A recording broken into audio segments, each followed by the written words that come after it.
In a world where everyone hoarded up supplies as fast as they could and you still have to venture out into the barren wasteland that is known as our world and try to find something for yourself to have so you can store in your fridge and cook later that night. But unfortunately, you also don't have a face mask that is available to try and shield yourself from any possibility of catching anything. Not to worry, because there is one who will be able to show you how to make a bandana mask for yourself that basically kind of helps enough in this installment of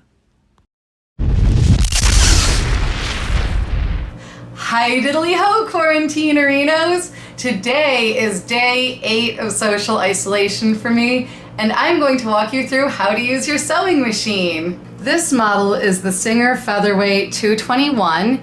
You probably have a different kind of machine at home, but they all follow the same principles. The first step is going to be to thread the bobbin. So you put it on top where this little thing is, and you'll want to move this wheel down so that the big wheel is moving it and turning your bobbin. The next step is going to be turning this wheel right here towards yourself. That will lock your needle in place, hopefully. Some machines are going to do this a little bit more effectively than others. The next step is to stick your thread on top. Some machines it's off to the side, on this one it's on top. Then you pull your thread all the way down, and there should be a wheel that it goes around before you put it through one of the holes on your bobbin. You might need to cut the thread to get a nice smooth edge right here so it pokes through easily. And now we're going to fill the bobbin by hitting the foot pedal. Hold on to that little tail on there because that will prevent your thread from falling out of the bobbin. Stop once you have a bit on there and cut it off.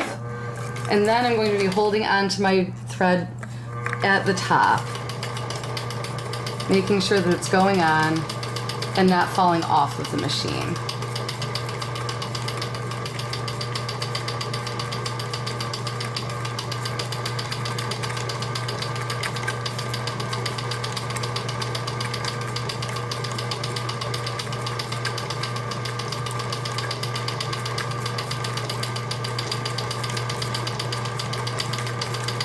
I prefer to use metal bobbins because very often the plastic ones will fall apart if you put too much thread onto them, which does happen during really tight deadlines when you're trying to get things done as quickly as possible. So try not to overfill your bobbin, especially if you're using a plastic one.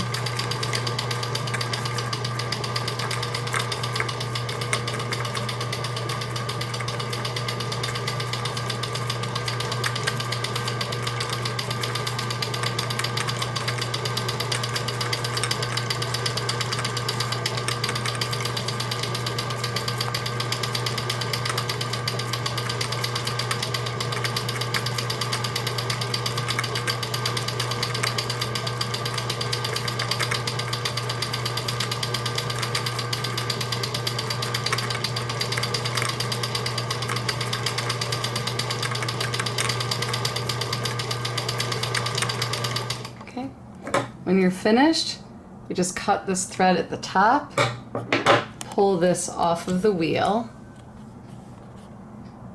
push this wheel back up,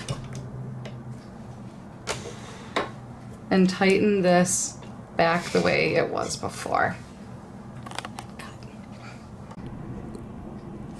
Now we're going to remove the bobbin case by pulling this little trigger right here and lifting it out.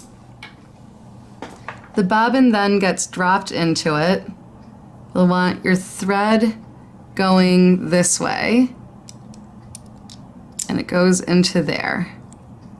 Pull the thread up, twist it around into that little groove there, and then the bobbin case gets replaced by putting it back on that pin there, pull that little lever, and close. Now we're going to thread the top part of the machine, and this has 10 different steps. Step 1 is to take your thread and pull it over this metal bit here. Step 2 is to bring your thread down between these two wheels here. Step 3 is to bring your thread the rest of the way around, push it up to here for step 4.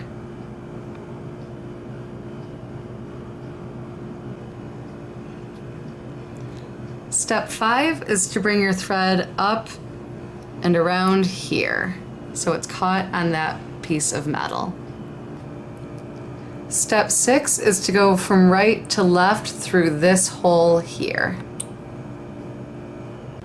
Step 7 is to take your thread over here and just push it into that circle. Step 8 is to catch it on this piece of metal right here. Step 9 is to go through that loop. The last step of threading the top needle is to put the thread through the needle. On some machines you go from right to left, other machines you go front to back. It's very important to know which type your machine is. This is also the hardest part for most people because the eye of the needle is so small. Now we're going to pull the bobbin thread up from under there by holding on to this thread and using the other hand to turn the wheel towards you by hand. Just go gently until the bobbin thread comes up. I've taken the presser foot off for demonstration purposes. You will probably still have yours on.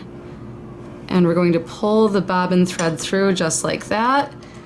Leave a little bit so that it stays where it needs to be. The next step is to put the presser foot on. Now the reason why it comes off so easily is partially to make this easier, but it's also because there's different kinds of feet to put on the machine. For example, this is the invisible zipper presser foot. This is the regular zipper foot. This is an even feed presser foot. This is for stretch fabrics and things where you want to match your patterns. This standard one is what we'll be putting on there today.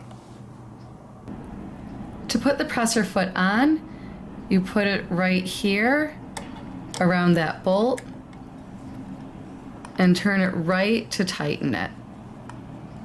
To take it off, spin it the other way and twist this around to gently remove it.